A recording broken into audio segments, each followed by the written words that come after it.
අනුර කුමාර දිසානායක ජනාධිපතිවරයාත් මෝදි අග්‍රාමාත්‍යවරයාත් අතර අත්සන් කරන ලද ඉන්දියාවත් එක්ක අත්සන් කරන ලද ගිවිසුම් සම්බන්ධයෙන් මේ රටේ ජනතාව කිසිවක් දන්නේ නැහැ. ඒ නිසා මේ රටේ ජනතාවට සුද්ධ වූ අයිතියක් තියෙනවා. මේ අත්සන් කරපු ගිවිසුම් මොනවද? මේ ගිවිසුම් වල අන්තර්ගතය මොකක්ද කියන එක පිළිබඳව රටේ ජනතාවට දැනගැනීමේ අයිතියක් තිබෙනවා. ඒ නිසා වහාම ආණ්ඩුව ක්‍රියාත්මක විය යුතුයි.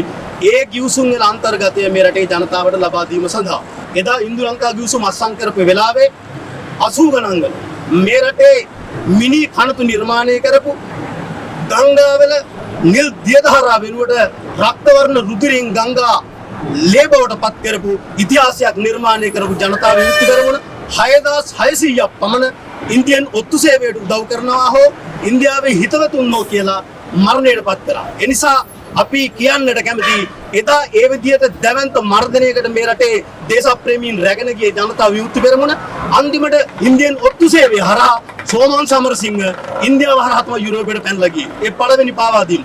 අද මේ රටේ ජනතාව දේශප්‍රේමී ජනතාව බොරුවෙන් මුසපත් කරලා බලය අරගෙන නැවත වතාවක් ඉන්දියාවට අපේ ජාතිය මෙරට පාවා දීලා තිබෙනවා. විශේෂයෙන්ම අපි දන්නවා හෙට දවසේ නිර්මාණය වෙන්නේ ඉන්දියාවේ 29 වෙනි කොලනිය.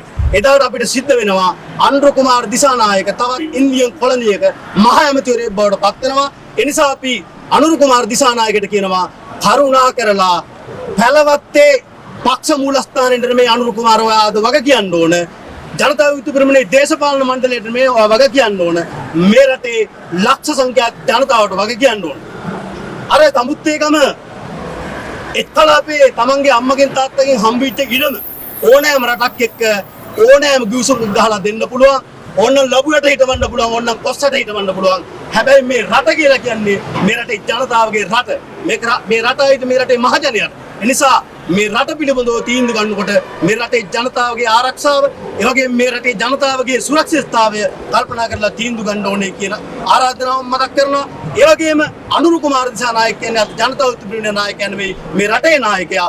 රටේ නායකයා විදිහට දූරදර්ශීව හිතලා තීන්දුව තීව ගන්න හැටියට අපි ආණ්ඩුවට බල කර සිටිනවා. එහෙම නොවන්නේ නම් මුළු රටේම දේශප්‍රේමී ජනතාව ඒකරාශී කරන, ජනතාව දැනුවත් කරන දැවැන්ත ව්‍යාපාරයක් රට පුරා නිර්මාණය කරන බව ප්‍රකාශ කරමින් ආණ්ඩුවට බොහොම ගෞරවයෙන් ඉල්ලා සිටිනවා මේ පනත් පිළිබඳව මේ රටේ ජනතාව දැනුවත් කරන්න කියමින් ඉල්ලා සිටමින් මේ රටට ජය වේවා.